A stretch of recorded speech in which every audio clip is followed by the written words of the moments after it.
Bem-vindos a mais uma aula. Hoje é dia 3/6/2020. Vamos trabalhar o grupo 5, capítulo 6.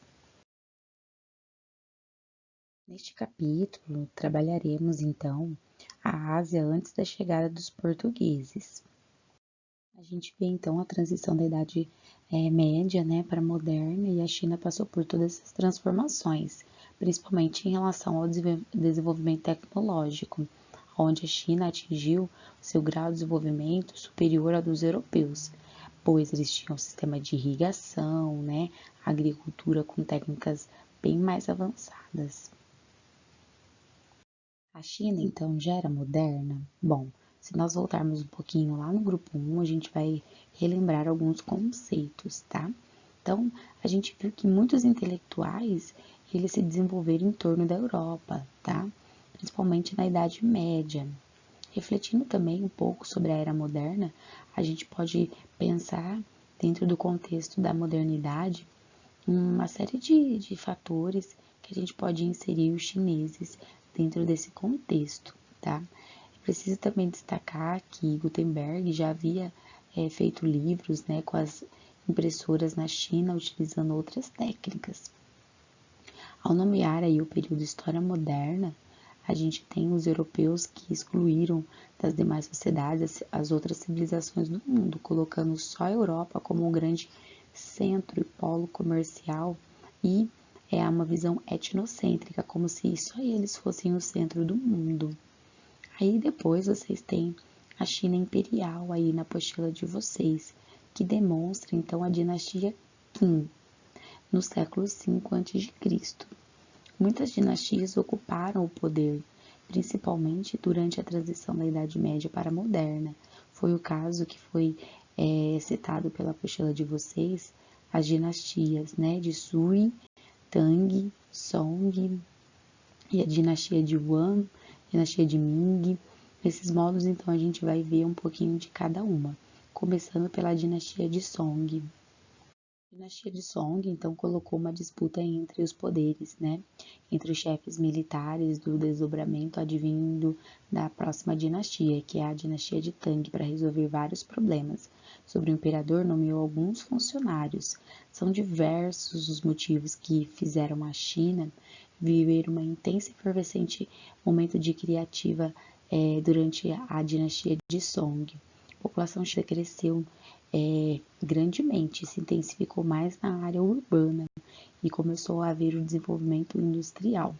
O comércio também é outro fator que a gente pode colocar como ponto positivo dentro da civilização da China, tá? A gente vê a proximidade com o rio fazendo essas rotas marítimas. No período também, ainda houve desenvolvimento de algumas técnicas de produção, como no caso do aço, umas reservas de carvão, ferro. A China se tornou, então, uma base de indústria chinesa.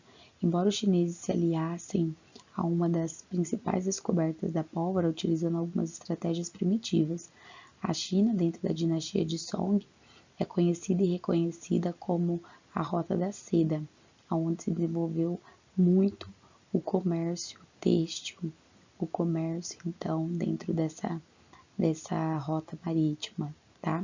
Então, a gente vê aí que a educação chinesa da dinastia de Song também foi destacada através dos livros que multiplicavam o conhecimento e a literatura chinesa.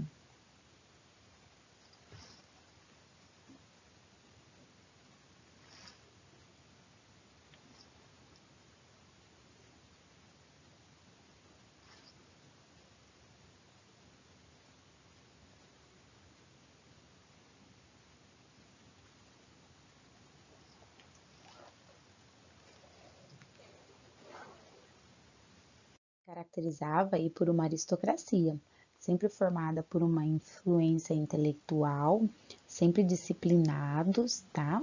A gente vê então que, embora a dinastia de Song tenha sido extremamente importante para o desempenho intelectual da cultura chinesa, nós temos também outras coisas que podemos mostrar em relação ao enfraquecimento, e a decadência desse império. A disputa de outros territórios que acabaram então invadindo e fazendo com que a substituição da dinastia de Song fosse substituída pela dinastia de Yuan, tá? Então aí a gente tem a conquista da Grande China, né? Uma parte ficou dividida entre o norte e o sul. Os mongóis se desenvolveram no complexo do aparato militar. E o exército, ele era uma questão bem diferente, né? Porque era uma profissão naquela época, né? Você pertencer ao exército, diferentemente de outras culturas. Então, a diferença cultural chinesa e mongol foi fundamental para que eles conseguissem atingir a dominação de alguns territórios e principalmente derrotar a dinastia Song. Acerca aí da dinastia de Yuan, é bom destacar os primeiros pontos, né? Que esses membros dessas religiões, eles eram cristãos e muçulmanos, então tinha aí as divergências religiosas também. Os mongóis, por exemplo, não tinham o hábito da formação intelectual, mas detinham o controle das províncias, que passou a ser feito o costume do mongol, e devemos lembrar que os mongóis eram nômades. Todavia, né, tinha esforços fundamentais para a aquisição do conhecimento e nos moldes chineses. E a dinastia de Ming vai entrar, então, tomando um pouco dessa formação do governo mongol, com uma certa influência estrangeira da China, tendo em vista a preocupação excessiva da população, que estavam com medo, né, da extinção de alguns cargos da dinastia de Ming. O imperador tinha algumas atribuições e muitas delas era de forma violenta, né, e de uma forma muito rígida. O sistema de coleta de impostos também foi modificado e os imperadores da dinastia de Ming adotaram uma baixa arrecadação. Por exemplo, os camponeses deviam pagar cerca de 10% de impostos sobre produtos agrícolas, o que era considerado uma arrecadação pouco honorosa. E a gente vê aí que, passando esse tempo, a dinastia de Ming esteve sempre no poder, mas também tinha a questão econômica, né? E as rotas marítimas que eram administradas por essa dinastia. O feudalismo no Japão era considerado, né, uma relação de mútua proteção. E eles tinham as divindades deles, né, a religião, lembrando que eles tinham muita obediência, né, os samurais. E aí a gente vê que tem alguns pontos importantes para a gente salientar. No módulo 39, nós temos o Japão, né, o período de Kamakura, e aí a gente vai ver como se organizava dentro desse processo. Tinha muitas disputas pelo poder e a importância das famílias, como Minamoto e Taira. A administração da corte imperial ficou a cargo dos militares e dos samurais, que era Urimoto, Minamoto e shogunatos.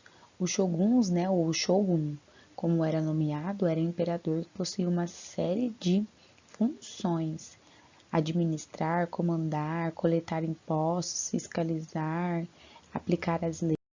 Durante, né, o período de vários governos, mas especialmente do Yosutoki, foi instalado o Conselho Consultivo, feita a elaboração de algum código, chamado Código Joei, entre as determinações que ficou prevista aí na administração e nos tribunais.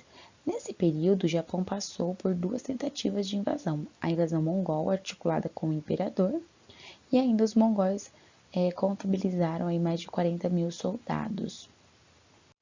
E aí a gente vai ter um pouquinho na nossa discussão na sala de aula a respeito da formação e da condição dos samurais.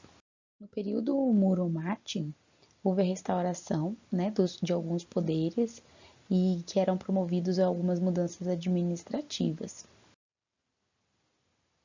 Outros aspectos importantes é bom salientar que o uso das moedas chinesas difundiram e intensificaram o comércio em várias dessas regiões em torno do continente asiático.